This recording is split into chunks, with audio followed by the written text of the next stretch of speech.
Estimados irmãos espíritas e não espíritas, sejam bem-vindos ao nosso canal. Inscreva-se, compartilhe, avalie. É importante, meu amigo, minha amiga, a sua avaliação, pois desta forma nós poderemos ampliar o número de amigos alcançados pela mensagem do Cristo. Ao ensejo de um novo ano, Jesus mais uma vez nos convoca à disseminação do seu evangelho de amor e libertação, através dos testemunhos de transformação moral e da caridade.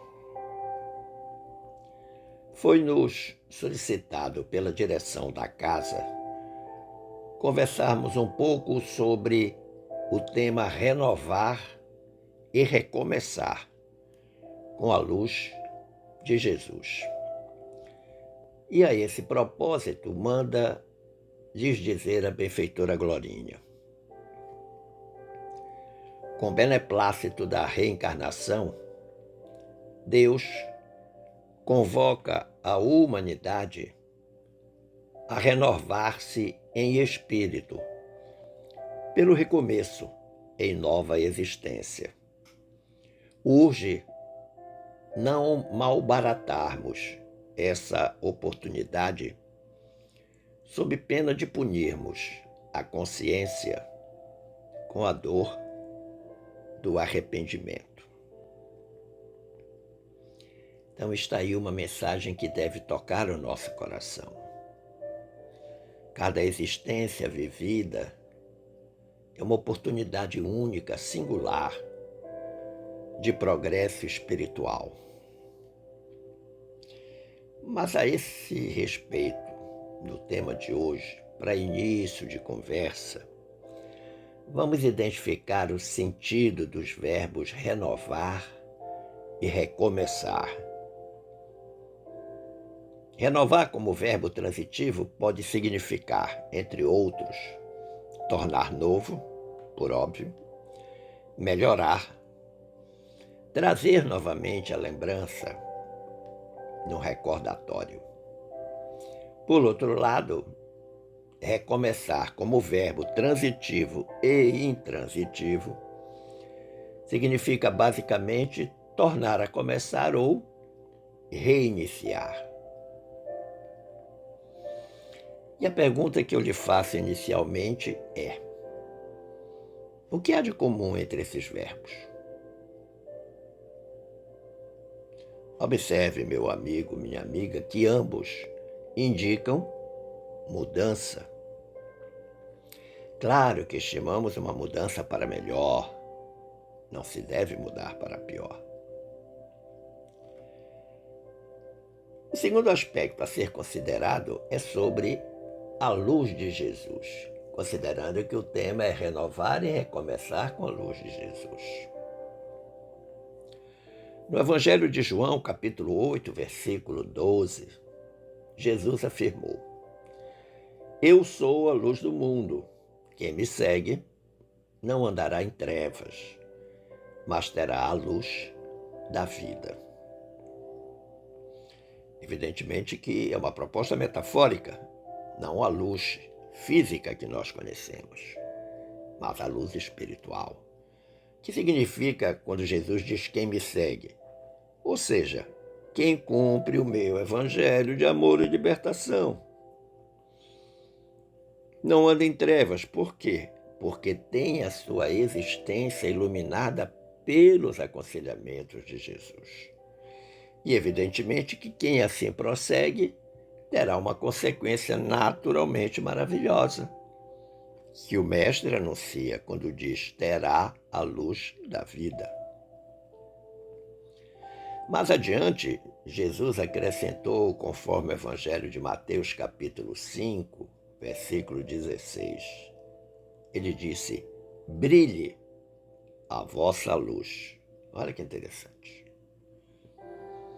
Agora ele está pedindo para que nós também façamos brilhar a luz.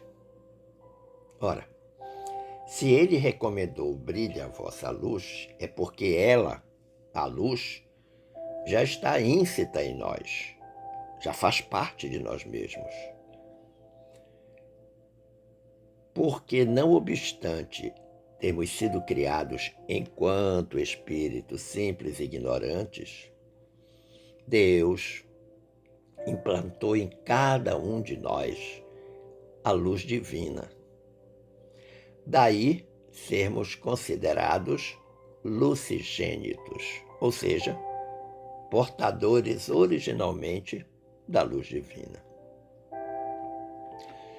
Observe, meu amigo, minha amiga, que uma lâmpada elétrica não ilumina apenas o interior do bulbo que a contém, mas espraia-se à sua volta. Ou seja, ela ilumina todo o entorno da lâmpada. Da mesma forma, a luz divina que está em todos nós deverá irradiar-se à nossa volta.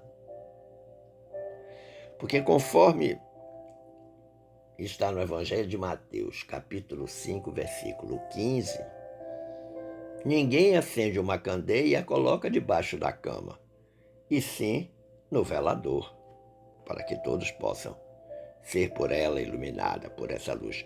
A mesma coisa, cada um de nós, na vida social, na vida familiar, com os amigos, na vida religiosa.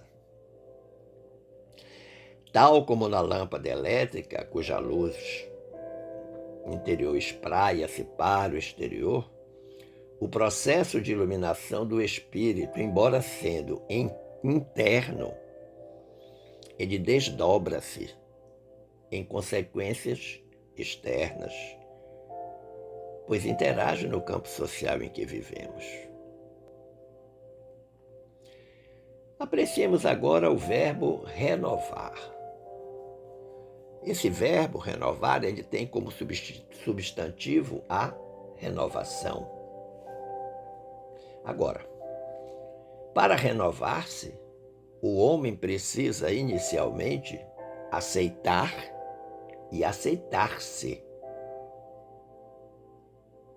E muitas vezes a gente não sabe qual dos dois é o mais difícil. Se aceitar as circunstâncias, os outros, ou aceitarmos a nós mesmos do jeito que somos. Sim, porque nós somos um ser em construção.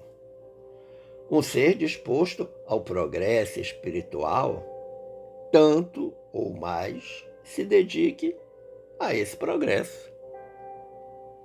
O progresso espiritual humano não vem por decreto, mas vem como consequência de uma luta em busca de melhorar-se.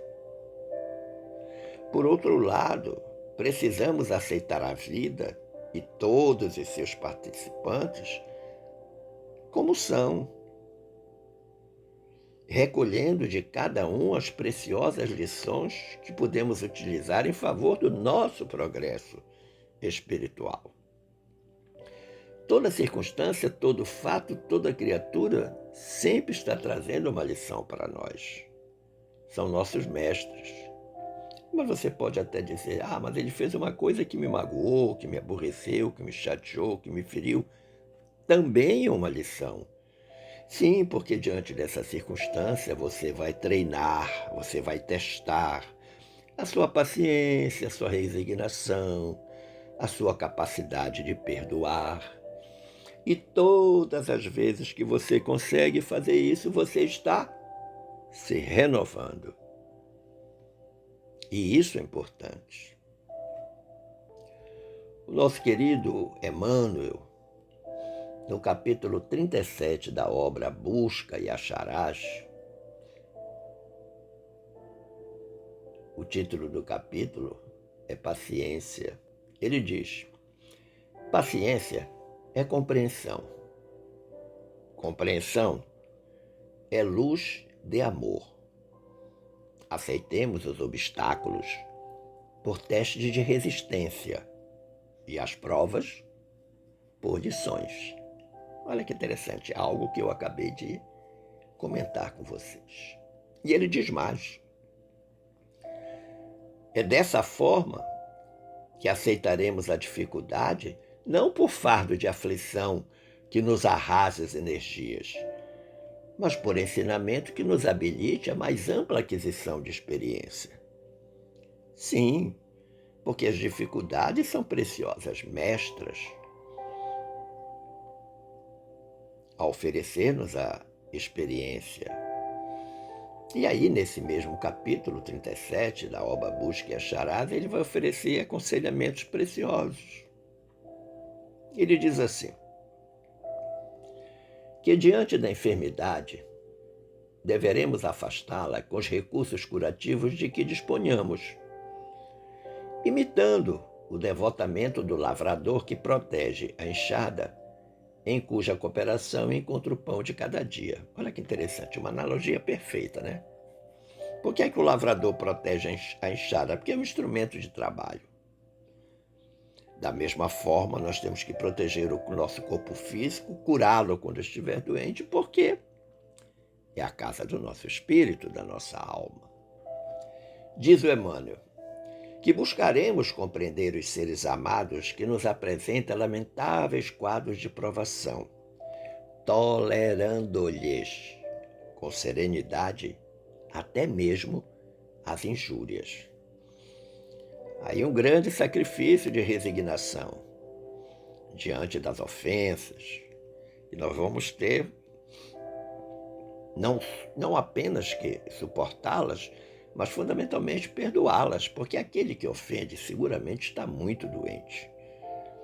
Nós também, quando ofendemos, estamos muito doentes do ponto de vista espiritual. Diz o Emmanuel, se renovar começa por aceitar, em seguida será necessário compreender. Então ele já coloca duas fases distintas, primeiro a da aceitação, depois a compreensão.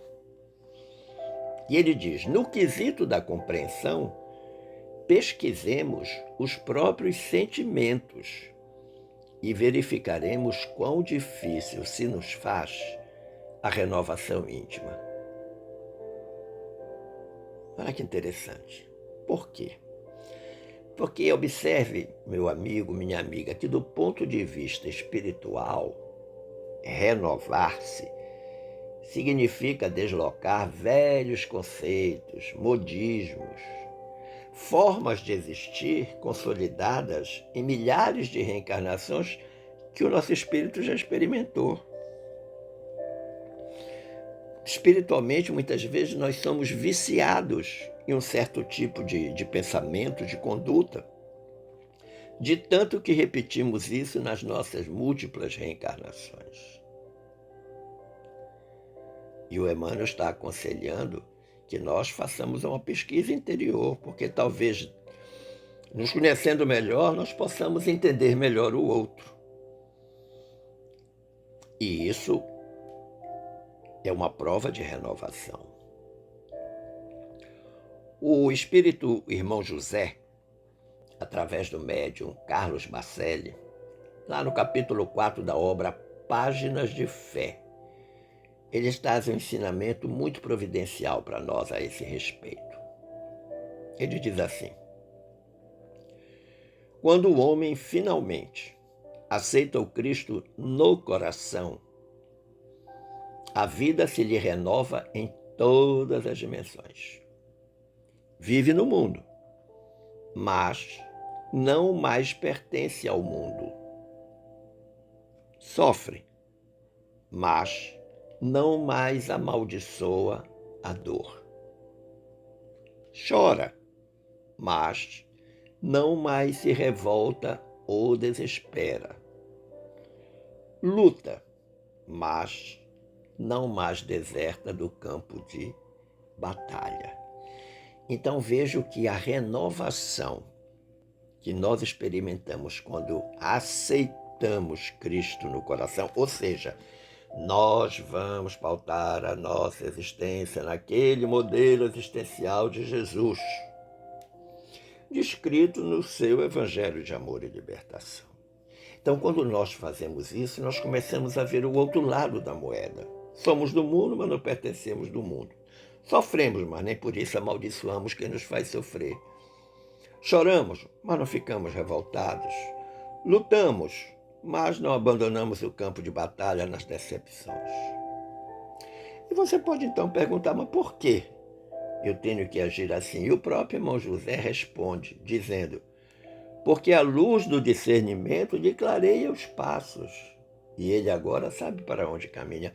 Ou seja, nós conseguimos entender a razão de passar por essas circunstâncias adversas.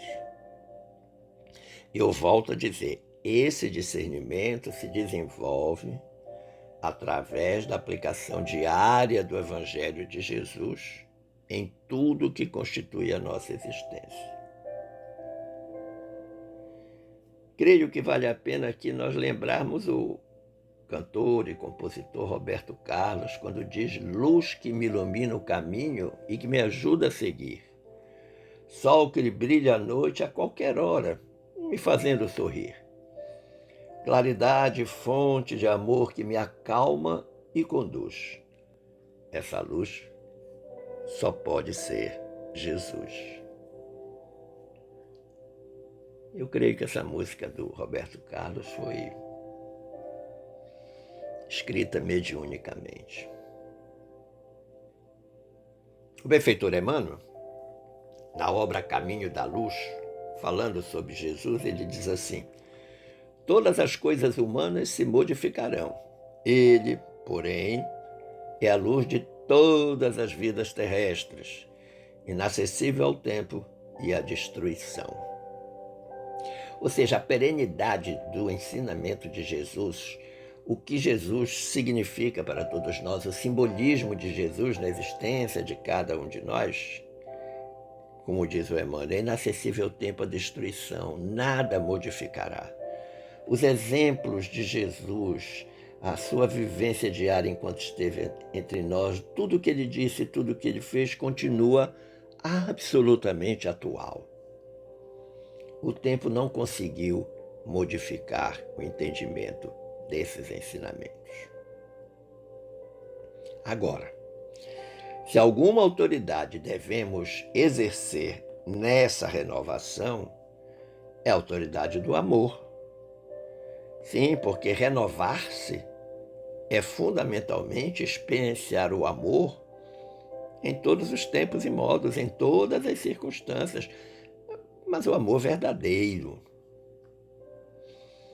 Eu acho que por essa razão, o mesmo benfeitor Emmanuel nos recomenda no capítulo 5 da obra Fonte Viva, não nos determos em conflitos ou indagações sem proveitos, visto que a luz não argumenta, mas sim esclarece e socorre, ajuda e ilumina. Olha que interessante, a luz não argumenta, ela não discute, ela simplesmente ilumina, e assim ela esclarece, socorre no sentido figurado, evidentemente, ajuda e ilumina no sentido físico. A renovação é imprescindível? Sim.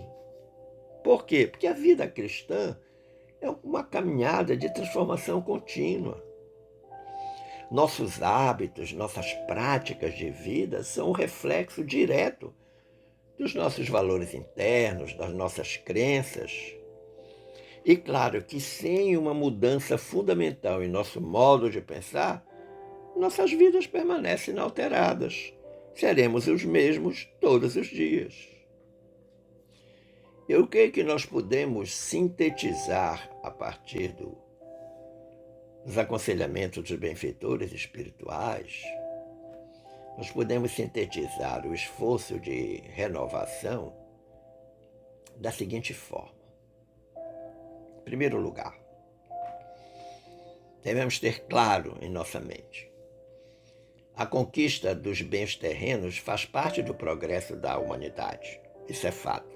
No entanto, esforçando-nos por viver os princípios evangélicos, estaremos reunindo em nosso favor os bens eternos, que a traça não corrói nem os ladrões roubam. algo dito por Jesus.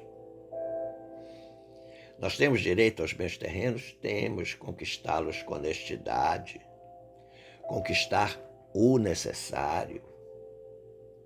Agora, todas as vezes que nós fazemos essa conquista, nós temos que fazê-la pautada nos princípios evangélicos.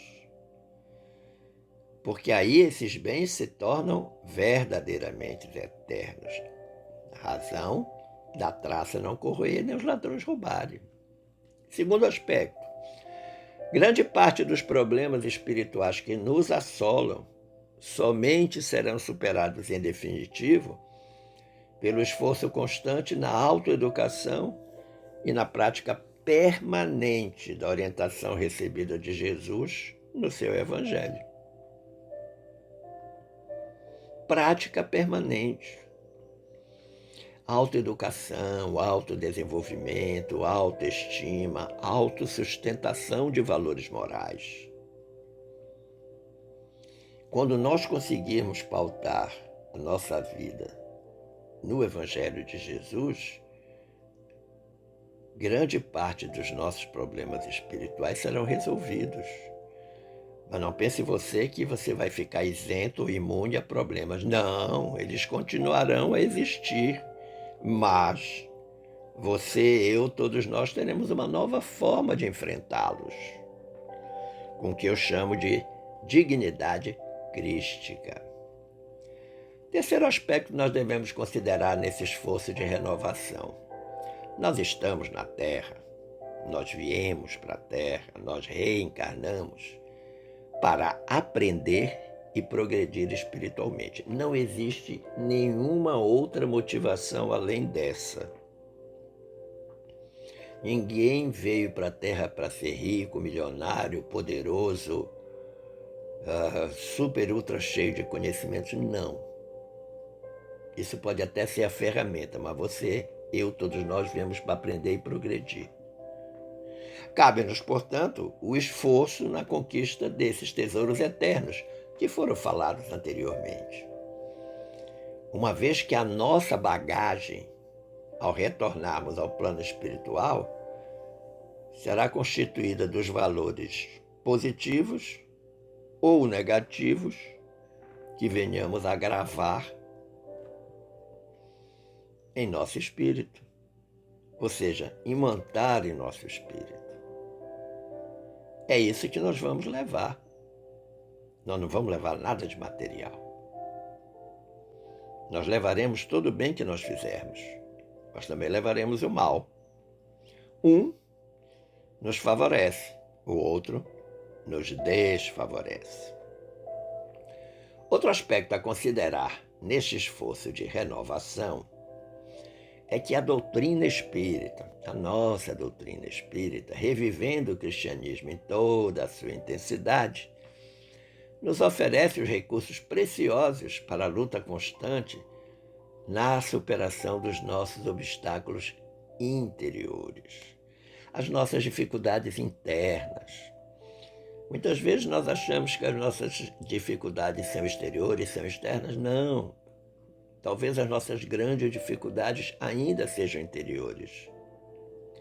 Sejam elas as responsáveis por atrasar, por atrapalhar a nossa renovação espiritual, a qual ainda carecemos.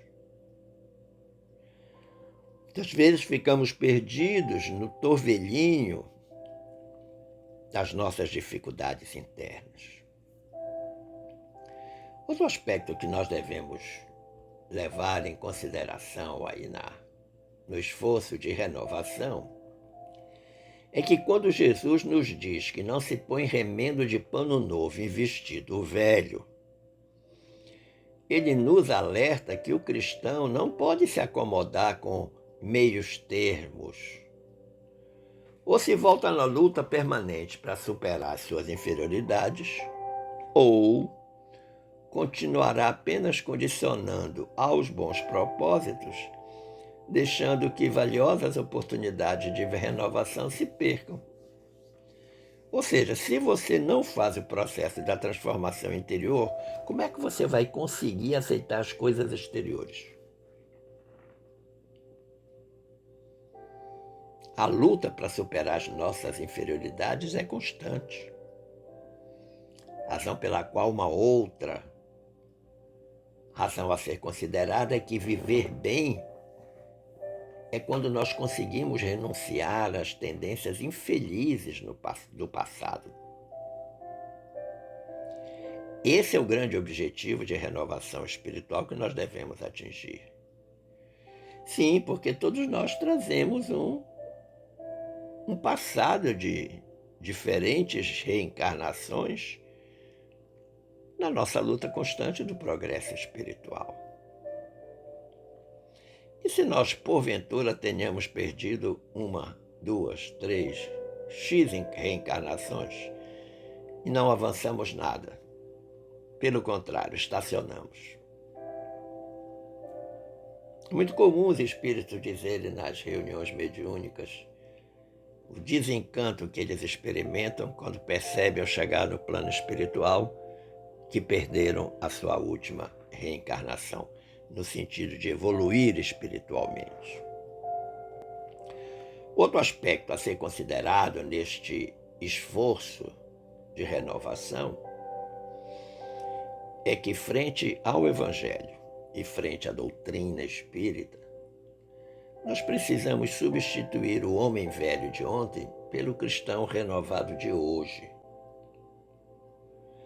Porque esta é a forma correta pela qual o bem e o amor hão de instalar-se na terra. Não por decreto, mas pela renovação espiritual da humanidade. E cada um de nós faz parte dessa humanidade. Vejamos agora o recomeçar, considerando que o título da reflexão é Renovar e Recomeçar com a Luz de Jesus. Nós já vimos anteriormente que recomeçar significa, obviamente, começar de novo.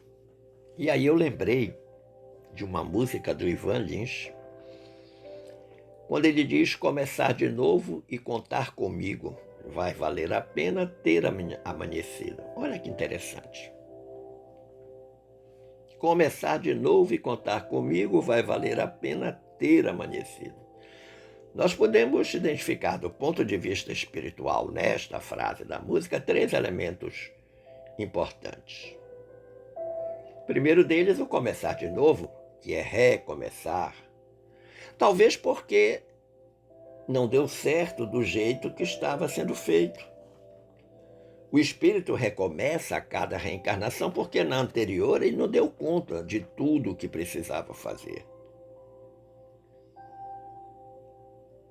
São tantas as modificações a serem feitas que não conseguiu fazer todas. Então vem uma nova reencarnação para ele começar de novo. Segundo elemento na estrofe da música do Ivan Lins é contar comigo. Eu, pessoalmente, gostaria de assinalar que este contar comigo não indica nenhum personalismo ou ideia soberba. Não. Mas revela que as potencialidades estão íncitas no ser humano, como a luz mencionada anteriormente. Lembra da frase de Jesus, que está no Evangelho de Mateus, capítulo 5, versículo 14? Vós sois a luz do mundo. Aí está o sentido de contar comigo, fazer valer a luz que está comigo. Lembra que nós falamos anteriormente que somos seres lucigênitos?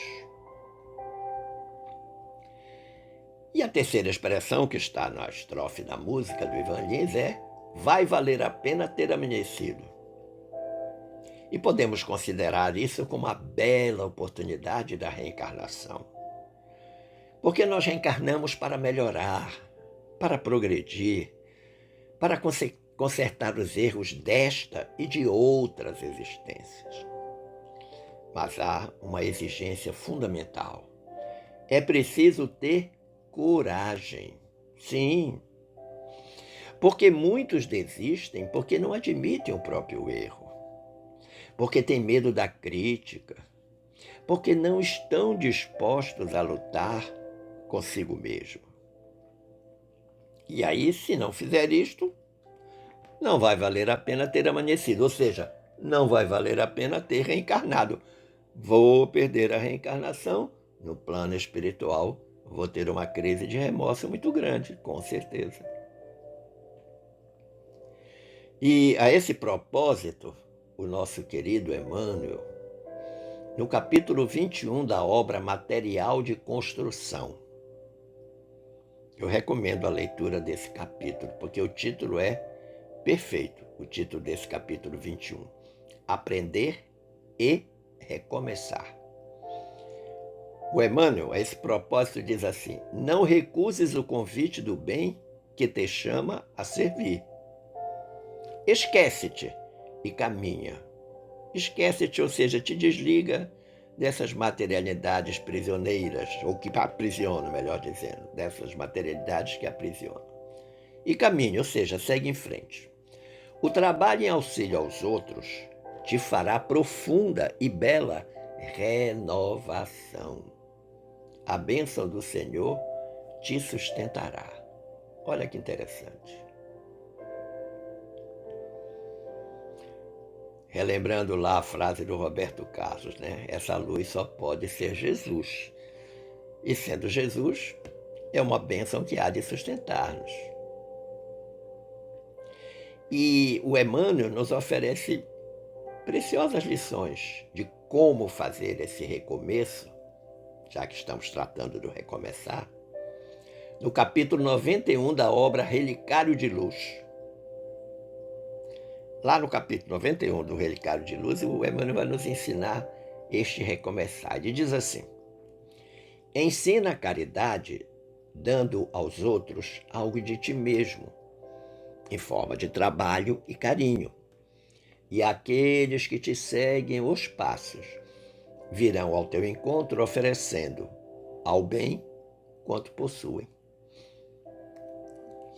A gente diz que as palavras convencem, mas os exemplos arrastam. Exatamente isso.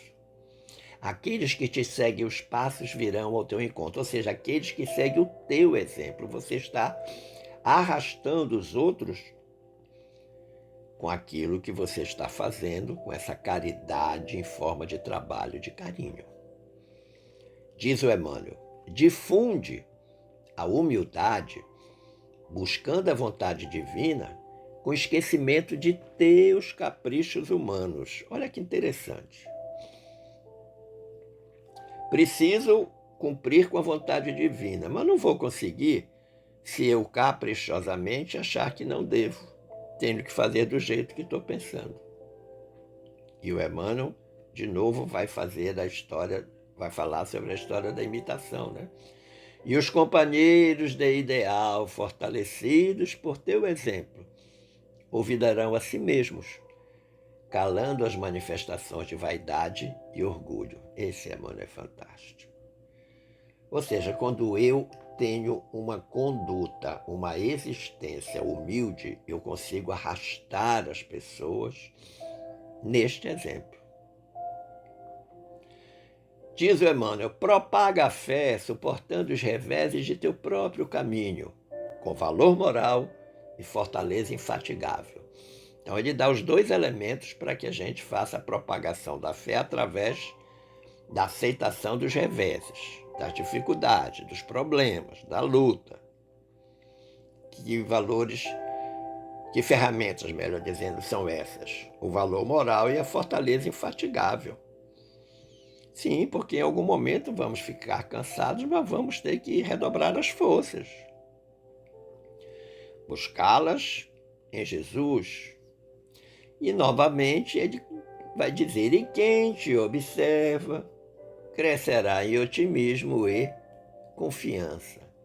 Então veja que interessante, ele vai dando a ferramenta, o modus operandi, e vai sempre lembrando que devemos ser exemplo. Diz o Emmanuel: semeia a paciência, tolerando construtivamente os que se fazem instrumentos de tua dor no mundo, ajudando sem desânimo e amparando sem reclamar. Perfeita lição, né? Paciência, alguém vai me ferir, vai me magoar, eu vou suportar essa dor, suportar essa mágoa e vou continuar ajudando a criatura. E amparando a criatura sem reclamar, sem fazer nenhum tipo de cobrança, daquela assim, sabe? Olha, você está fazendo isso contra mim, mas eu, mais uma vez, vou te ajudar. Conhece esse discurso? E aí, novamente, ele vai trazer outra comparação. E os irmãos que te buscam mobilizarão os impulsos de revolta que os fustigam na luta de cada dia, transformando-a em serena compreensão. Ou seja, você, dando o exemplo da paciência, vai contaminar os impacientes que poderão desenvolver a paciência em si mesmos. Diz o Emmanuel: planta a bondade, cultivando com todos a incansável gentileza. Olha essa ferramenta maravilhosa que ele diz, oferece, sugere para plantar a bondade, a gentileza. E os associados de tua luta encontrarão contigo a necessária inspiração para o combate à maldade. Mas o melhor desse capítulo é o final. O arremate do Emmanuel é simplesmente fantástico. Porque ele diz: as boas obras começam em nós mesmos. Nós precisamos ser o exemplo do mundo como Jesus foi o exemplo para nós. Tudo isso que o Emmanuel está propondo, o ensino da caridade, a difusão da humildade, a propagação da fé, a semeadura da paciência, a plantação da bondade, foram coisas feitas por Jesus. Exemplificou para que nós possamos replicar estes exemplos. Daí a razão do Emmanuel encerrar dizendo: as boas obras começam em nós mesmos. Conclusivamente, meu amigo, minha amiga, eu fui buscar no capítulo 1 da obra Somente Amor, da nossa querida Meimei, o aspecto conclusivo desta reflexão sobre renovar e recomeçar com a luz de Jesus. O capítulo 1 da obra Somente Amor intitula-se Recomeça. E a Meimei nos aconselha dizendo: não importa a legenda que tragas na bandeira do teu ideal de fraternidade. Se caíste em algum erro, levanta-te e corrige com bondade o que a vida te pede retificar. Se paraste de servir, recomeça. Guarda, sobretudo, a certeza de que ninguém encontra a verdadeira felicidade sem Deus. Perfeito, não é verdade? E se você fizer um cruzamento dessa última proposta de Meimei com a última do Emmanuel, é perfeito. As boas obras começam em nós mesmos. Ninguém encontra a felicidade sem Deus. Eu em Deus, Deus em mim. Sem esquecer nunca que Deus é amor. Esperando ter contribuído para o entendimento deste tema, eu agradeço o carinho da atenção e as boas vibrações dispensadas e desejo que fiquemos todos em paz com Jesus. Forte abraço!